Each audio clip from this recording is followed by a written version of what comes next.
In this video, we're going to look at special right triangles, and there's two cases of this. This works when I have a right triangle, and instead of giving me two sides, they only give me one side.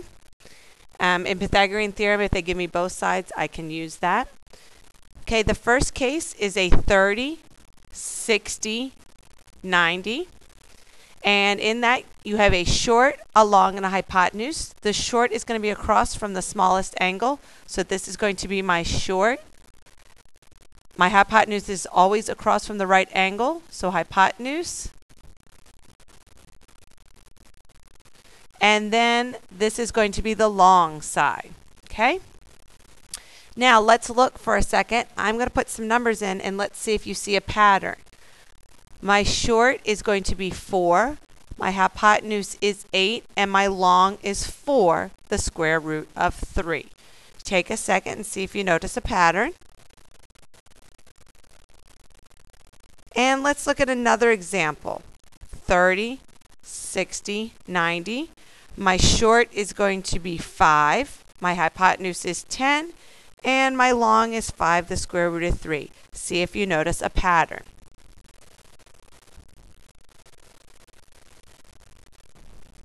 Okay, let's focus on this one. If I call my short x, if I label it x, so right now my short is 5. How do I get from 5 to 10? I multiply by 2. So if my short is x, my hypotenuse would be 2x. Because I'm simply taking the short and multiplying it by 2. This is helping me write a formula. Okay, if I notice my short compared to my long, up here I did have the short of 4 and then it was 4 the square root of 3. Here it's 5 and 5 the square root of 3. So you will notice that it is simply x times the square root of 3. So those are my formulas for a 30, 60, 90. Okay, so let's just do a cheat sheet to go from short to the hypotenuse. I multiply by 2. Now, if I'm going from the hypotenuse back to the short, I'm going to do the opposite. So I'm going to divide by 2. To go from short to long, I multiply by the square root of 3. Okay? So if I want to go long back to short, I divide by the square root of 3. That's one type of special triangle. That is a 30, 60, 90. The other is a 45, 45, 90. What do you notice in a 45, 45, 90? You notice that 2 of the angles are the same. So that means 2 of the sides would have to be the same. So if this is 7, this would also be 7. Believe it or not, I don't have to use the shortcut. I can use Pythagorean theorem. I'm going to show you Pythagorean theorem and then the shortcut. So a squared plus b squared equals c squared. I'm looking for c because it's across from the right angle. 7 squared plus 7 squared equals c squared. 49 plus 49 is 98. So the square root of 98, which when I break it down is 49 times 2, 7 times 7, and 2, which means my final answer would be 7 the square root of 2. Okay? Let me clear some space so we can look. I'm going to take this formula away. And this is a 45, 45, 90.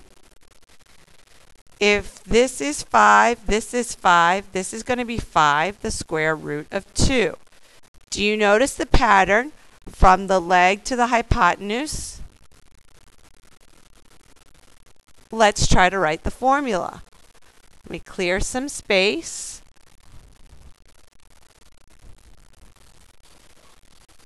Okay, my two legs, if I call this x, this also has to be x because they're congruent. And then simply my hypotenuse is x the square root of 2.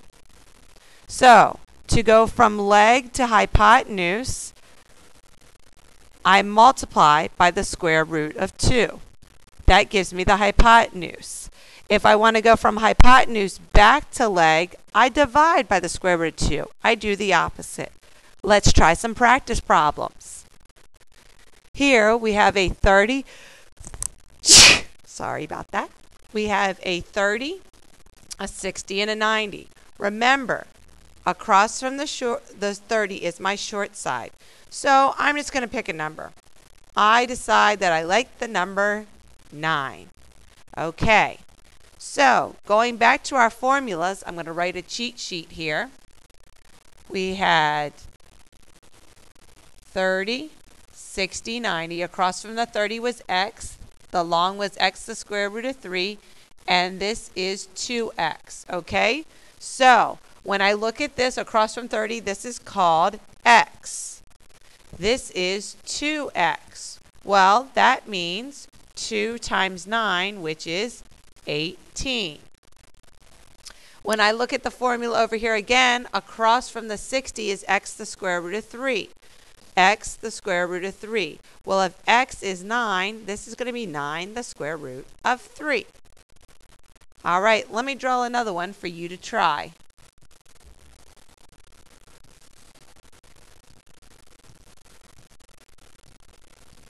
Okay, there's my 30. And the number I'm going to pick is 11.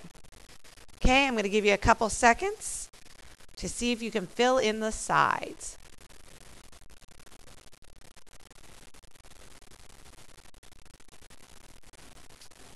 Okay, the easiest one is to do the hypotenuse. I'm going to take 11 and I'm going to times it by 2. 22. And this one is just 11 the square root of 3. Let's move on to a more complicated one. Still, we're going to use a 30, a 60, and a 90. I'm going to write my formula cheat sheet up here for me. 30, 60, 90. Across from 30 is x. This is x, the square root of 3. And this is 2x. All right.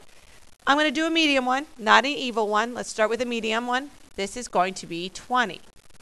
Well, let's look. 20 is with what in the formula? It's with 2x. So 20 is the same as 2x. So to solve for x, I'm going to divide by 2. So 10 equals x. So x is across from the 30. When I go across from the 30, this should be 10. Now I'm missing this piece. This one is x the square root of 3. Well, x is just 10. So this is 10 the square root of 3. Okay? Now it's your turn to try. Okay, let me erase. I'm going to keep my formula there. Okay, and this time I'm going to make this, let's make this 18. Give you a couple seconds to try to find the missing sides.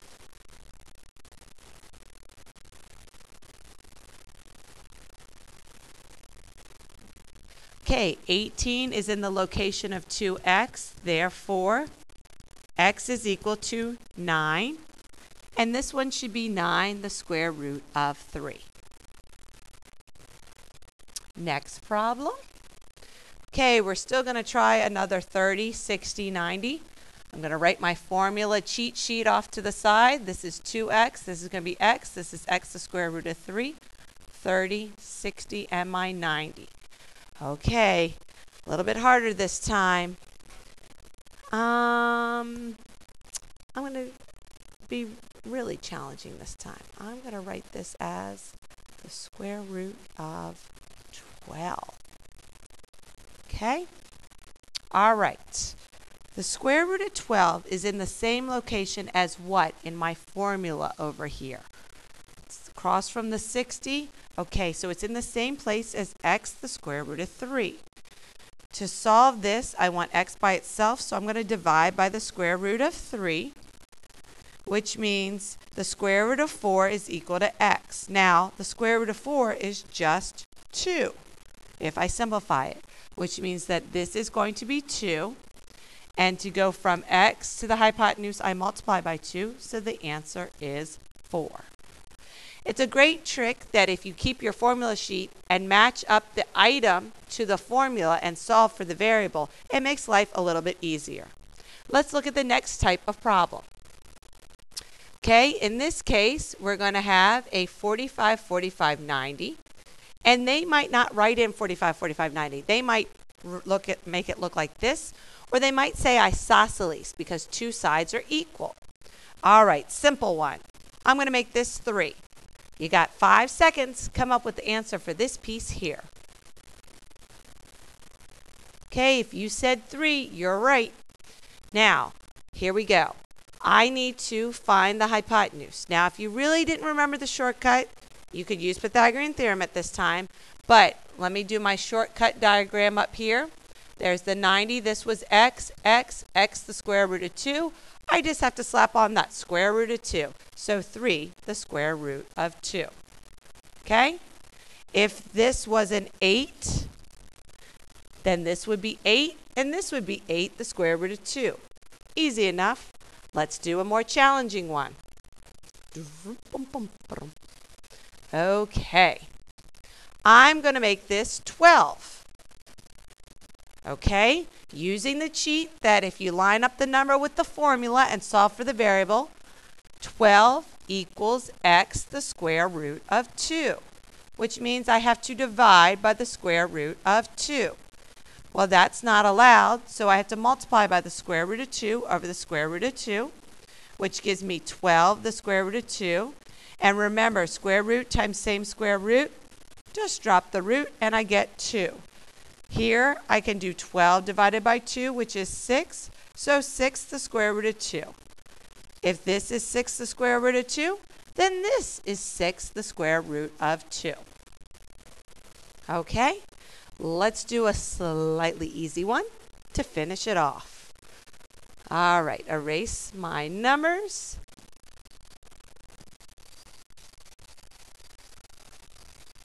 Remember, at any time you can pause the video or rewind it if you missed a piece. Okay, 7 the square root of 2.